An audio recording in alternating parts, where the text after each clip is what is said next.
Mina Belkhadra, je suis directeur général de l'Office national des hydrocarbures et des mines.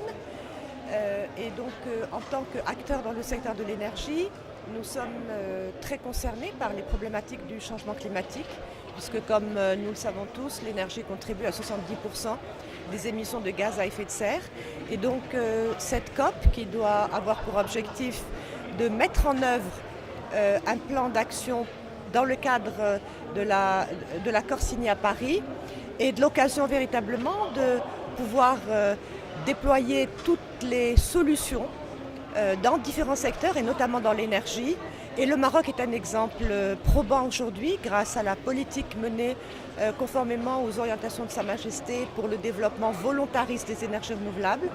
Le Maroc est aujourd'hui cité comme modèle, aussi bien dans la région qu'au niveau international, pour sa vision, pour sa réalisation et pour l'exécution de ses programmes. Et donc, il a véritablement une capacité à apporter des solutions dans d'autres pays, et notamment des pays du Sud, et notamment, je pense, aux pays de l'Afrique subsaharienne qui ont besoin d'accéder à l'énergie pour pouvoir asseoir leur développement.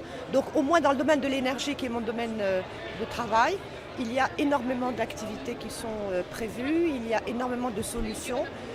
Et puis surtout, c'est la COP pour les négociateurs et les discussions. Et donc, nous espérons que cette COP va permettre de mettre en œuvre un calendrier. Parce que la COP de Paris, c'est un accord universel, mais il n'y a aucune contrainte. Donc, une des premières responsabilités de la COP ici à Marrakech, c'est de se mettre d'accord sur le calendrier des actions avant 2020 pour que les décisions, les orientations et les décisions prises par l'accord de Paris puissent effectivement se mettre en œuvre. Il faut qu'on puisse peut-être arriver à faire en sorte que les INDC deviennent des NDC et donc qu'on soit un peu plus exigeant dans ces contributions volontaires et peut-être même que certains augmentent leurs objectifs parce qu'aujourd'hui, même avec toutes les INDC regroupées, nous n'aurons pas 1,5 degré d'ici 2050 ou avant 2100. Donc, il y a encore beaucoup d'enjeux. Et puis surtout, c'est une COP où il va falloir trouver et proposer des solutions pour les problèmes de financement dans les pays du Sud et notamment pour l'Afrique qui a un grand besoin. Aujourd'hui, on voit une multiplication d'initiatives. Rien que pour l'Afrique Énergie, il y a 58 initiatives à travers le continent. Il y a des besoins. L'Afrique est le continent le moins électrifié. 650 millions d'habitants n'ont pas d'accès à l'énergie. 600 000 personnes meurent chaque jour par l'utilisation d'une énergie domestique polluante. Il y a vraiment urgence à agir.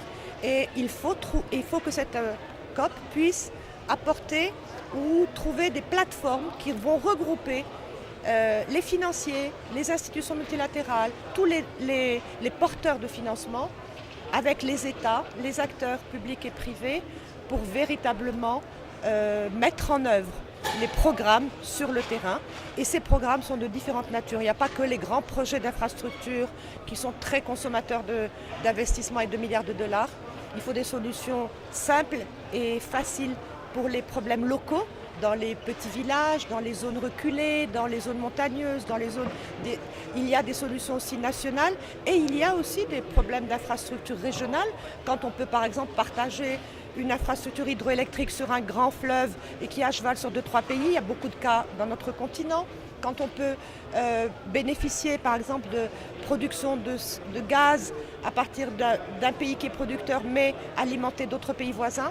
Et donc il y a une multitude de solutions. Il faut aujourd'hui accompagner ces pays du Sud dans la dynamique de financement. C'est la pierre angulaire de la problématique d'accès à l'énergie dans les pays qui en manquent encore.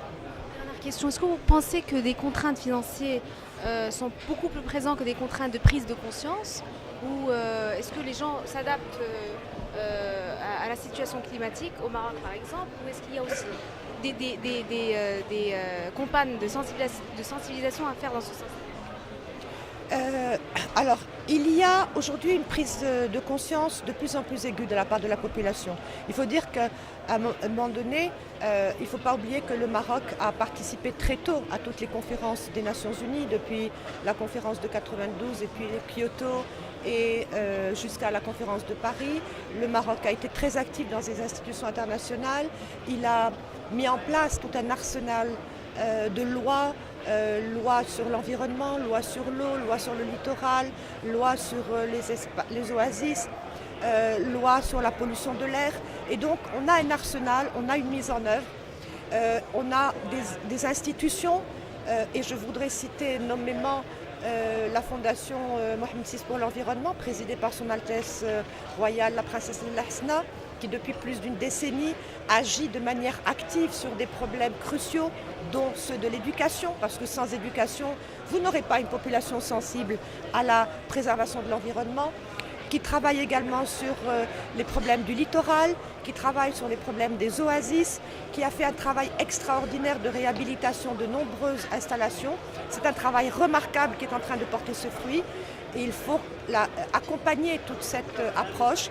Il faut que, au-delà de ces actions, tous les Marocains se sentent concernés, que dans nos écoles publiques, dans l'éducation primaire, la notion de l'environnement soit inculquée à nos enfants. C'est la seule manière de rendre les gens responsables parce qu'il faut changer les habitudes, il faut changer les comportements et ce changement ne peut se faire que par l'éducation et la sensibilisation. Donc il y a des choses qui sont faites, il reste des choses à faire, il faut qu'on puisse tous continuer sur cet élan.